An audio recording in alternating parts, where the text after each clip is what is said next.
اب بات آخری جاتے ہوئے بس اتنا کہنا چاہتا ہوں، مسلمانوں جب ایسے مسلمان بناؤ گے اپنے گھر میں، اور تم بھی ایسے مسلمان بنو گے، بیٹیاں بے پردہ نہ گھومے گی۔ اختصار سے اب کوئی لمبی بات کر بھی نہیں سکتا، وقت تو پورا ہوا۔ بیٹیاں بے پردہ نہ گھومے گی، بچے کھڑے ہو کے پیشاب نہ کریں گے۔ ہاں، ہمارے گھروں میں سنیما نہ حال نہیں بنے گا، ہمارے گھروں میں فلمیں نہیں دیکھی جائے گی، ہمارے گھروں میں گانے نہیں سنے جائیں گے، یعنی وہ مسلمان کا گھر ہوگا۔ بڑی معذرت کے ساتھ مسلمان کا گھر کہلاتا تو ہے میرے عزیز، لیکن مسلمان کا گھر ہمارا ہے نہیں، اس لیے کہ جس گھر میں گانے بجتے ہوں، جس گھر میں زنا کے مناظر دیکھے جاتے ہوں، جس گھر میں باپ اور بیٹا بازو میں بیٹھ کر کے لڑکی کو بھگاتے اور بھاگتے ہوئے کا منظر دیکھتا ہو، جس گھر کے اندر ماں اور بیٹی کسی لڑکی کے بھاگنے کا منظر سیریل میں دیکھ کر ایک دوسرے کو دیکھ کر ہنستے ہوں، وہ گھر بھی مسلمانوں کا گھر ہے۔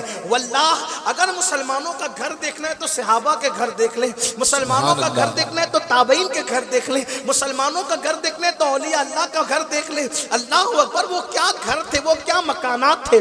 واللہ ان گھروں کی دیواریں کچی تھی لیکن ان کے ایمان اتنے مضبوط تھے کہ نگاہ اٹھ جاتی تھی تو لوگوں کی تقدیریں بدل جاتی تھی۔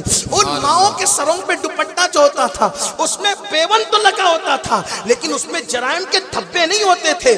آج تو ہزاروں کا دوپٹہ ہے لیکن گناہوں کی گندگی نے اس قدر اس کو جکڑ دیا ہے کہ آج اللہ اکبر بیٹیاں باپ کے گڑوں میں گلے تک دھس گئی۔ سیریل دکھا دکھا کر کے بیٹیوں کو ہم نے آوارہ بنا دیا۔ آج مسلمانوں کی بیٹیاں ڈانس کر رہی ہے، ناچ رہی ہے، کسی کے ہاتھ میں ہاتھ دے رہی ہے۔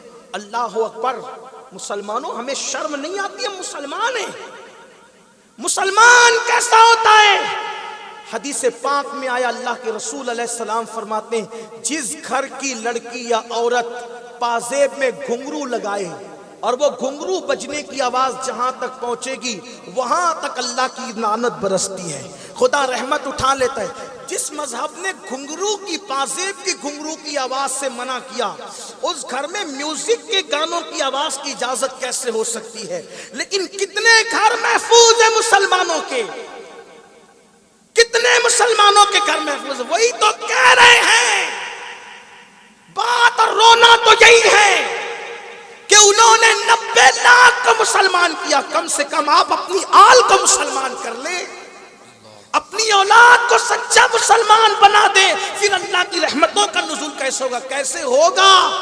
پہلی بات، اللہ سے تعلق جڑے گا، اور جب خدا سے تعلق جڑے تو کیا ہوتا ہے پتہ ہے؟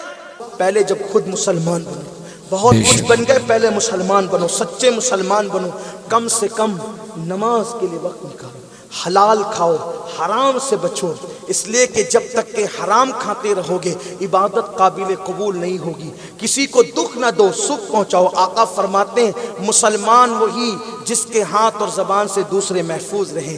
اللہ ہمیں توفیق عطا فرمائے، اپنے بزرگوں کے نقش قدم پہ چلنے کی توفیق عطا فرمائے۔ اس طرح اللہ کے دین کی مدد کرو گے تو اللہ مدد کرے گا، ہمارے قدم کو جما دے گا، دونوں جہان کی عزتیں نصیب فرمائے گا۔ اللہ مجھے آپ سب کو توفیق دے۔